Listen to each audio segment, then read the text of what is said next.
आपलं हिंदुस्तान पोस्टमध्ये स्वागत आहे आणि गुढीपाडव्याच्या खूप शुभेच्छा तुम्हाला। ओम प्रमाणपत्र आणि ग्राहक जागृती अभियान या दोघांमध्ये काय मूलभूत फरक आहे सांगा।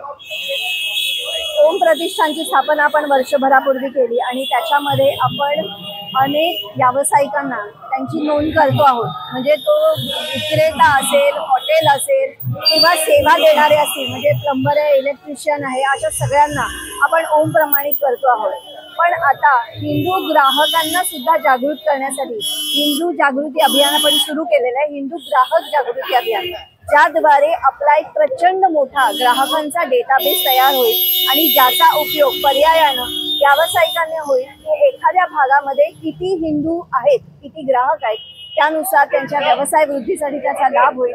आणि त्याच्यासाठी आपण या योजनेचा शुभारंभ आज डोंबिवलीमध्ये केलाय, तसाच शुभारंभ नाशिकमध्ये होतोय, पुण्यामध्ये सुद्धा होतोय। ओम प्रमाणपत्राला गेल्या वर्षभरामध्ये कसा प्रतिसाद मिळाला आणि याचा काय परिणाम दिसतोय?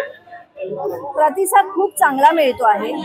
फक्त त्याच्यासाठी आपल्याला प्रत्येक ठिकाणी जावं लागतं आहे, त्याच्यासाठी अनेक अधिकारी आपण नेमतो आहोत आणि ही व्यापक चळवळ होते आहे।